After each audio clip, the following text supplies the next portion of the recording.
Salut tout le monde, j'espère que vous allez bien, parce que moi ça va nickel. Aujourd'hui, je vais vous parler de la langue de la source. Je l'ai nommé comme ça pour l'instant car je ne connais pas le nom officiel de ce langage. Vous savez, les mots qu'on entend lorsque notre spellcaster lance un sort, ou tous ces symboles, les écritures qu'on voit à plusieurs endroits, eh bien je vous en parle tout de suite. Sur la pierre de vie, je ne peux pas les déchiffrer, mais ce sera important plus tard, je pense. Alors je garde un œil dessus. Et quand je serai capable de les comprendre, je vous tiendrai au courant dans une autre vidéo. En attendant, j'imagine que ce sont des écritures sacrées nous permettant de réapparaître dans les arènes du destin.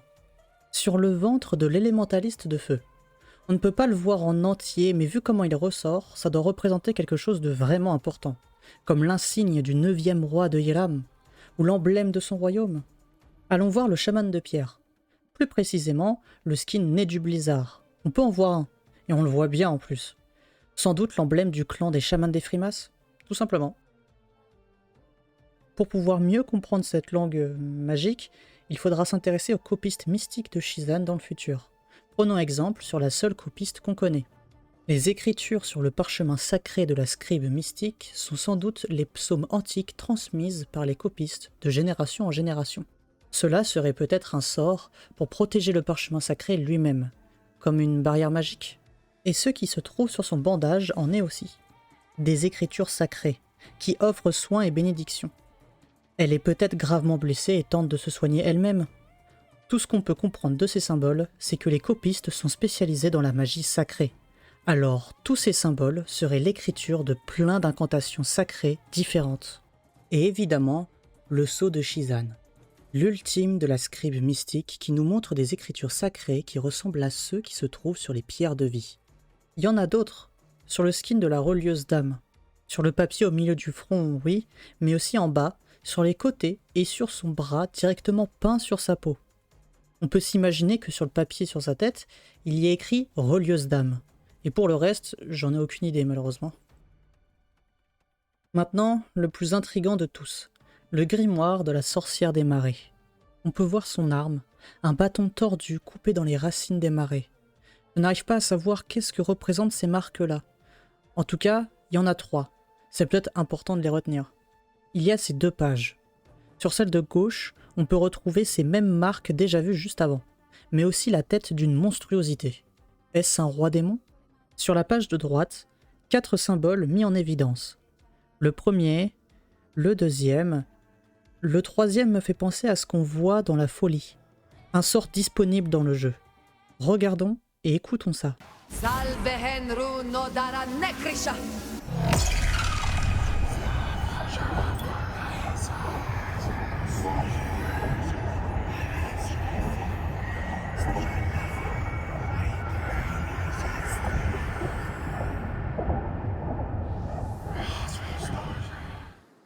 Et ensuite le quatrième, qui est un symbole qu'on voit beaucoup dans le grimoire, mais aussi lors du choix du spellcaster avant de lancer une partie.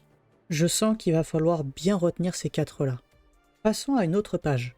On y voit un pentacle ici. Il a certainement servi à faire les pactes avec les rois démons. On sait qu'elle a fait plusieurs pactes avec eux. Et là, ce serait 3 pactes. Pour ces 3 lignes et symboles-là.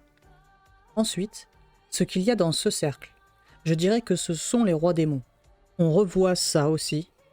Et l'étoile ressemble au deuxième symbole des 4 qu'on a vu juste avant. Passons à ce qui ressemble à une feuille d'érable. Impossible de savoir à quoi elle correspond vraiment pour l'instant, mais une chose est sûre. Ça doit être une feuille magique vraiment importante. Sans doute inspirée d'Yggdrasil, l'arbre-monde de la mythologie nordique, ce serait donc là la feuille d'Igaril. Il y aurait donc un arbre-monde à Ashkenon. On revoit l'œil de la folie ici et en bas. On voit aussi 4 petites écritures autour de la feuille d'érable dont je ne peux pas encore comprendre la signification pour l'instant. Il y a ces 2 pages, trop pixelisées pour comprendre quoi que ce soit, mais à gauche, un énorme symbole fait toute la page. Et à droite, c'est incompréhensible pour moi. Et enfin, en dernier, ces 2 pages-là. À gauche, 4 symboles dans chaque coin et au centre, un cercle qui fait penser à un pentagramme, comme quand tu veux utiliser la grenade empoisonnée ou la foudre grandiose. Ce serait un pentagramme d'un sort maudit très puissant. À droite, un arbre mort, sans feuilles, avec 3 symboles écrits autour de lui. Est-ce que c'est l'arbre monde dont j'ai parlé juste avant? Si c'est le cas, je l'imaginais un peu plus majestueux. Mais peut-être qu'il fait des feuilles que très rarement, sous certaines conditions, et cette feuille serait celle-là. C'est la seule chose qu'on peut se dire avec les infos qu'on a pour l'instant. Dites-moi ce que vous en pensez de ce grimoire. On sait jamais, si l'un d'entre vous a une théorie, j'aimerais bien la lire. Maintenant, les incantations orales des spellcasters qu'on entend lorsqu'ils lancent un sort. J'ai réécrit bêtement ce que j'ai entendu. Donc je me trompe très probablement sur l'orthographe ou sur ce qu'ils disent réellement. Malgré tout, je pense avoir trouvé le pattern des mots utilisés pour ces incantations. Lorsque notre spellcaster lance un sort, il dit d'abord le rang, puis son archétype. Je vous explique. Pour les rangs, voici ce que j'entends. Au rang 1, Odar. Au rang 2, Run Odara. Rang 3, Behen Run Odaran. Rang 4, Zal Behen Run Odaran. Et rang Titan, Enzal Behen Run Eteran. Je trouve ça assez rigolo de les prononcer, alors habituez-vous parce que je vais continuer de les crier ces incantations. Bref, pour les archétypes, il y a un mélange entre archétype et le rang. Par exemple, en prenant l'archétype sauvage, au rang 1, Nad, rang 2, Nad, rang 3, Nadis, rang 4, Nadishad, rang Titan, Nadishaden. Ensuite, l'archétype guerre, Vok, Vok, Vokar, Vokarim. Rang Titan, je ne sais pas. Ah d'ailleurs, j'ai remarqué que dans la prononciation, il faut rouler les R, les dire comme des L finalement. C'est pour ça qu'il ne faut pas dire Iram, mais Iram. Astral, Kaz, je ne sais pas, Kazra, Kazraïs. Et rang Titan, aucune information pour le moment. Élémentaire, Prim, j'en sais rien, Primot, Primotar, Primotarat. Technomancie, Tex, Tex, Texode, Texodol. Rang Titan, inconnu. Sacré, Sar, Sar, Sarun. Rang 4 et Titan, pas d'infos. Et enfin, Nécromancie, Nek, Nek, Nekrish, Nekrisha. Et rang Titan, Nekrishaya. Pour ceux où j'ai pas l'info sur le rang 2, on peut faire une supposition. Ça va nous permettre de faire un résumé en même temps.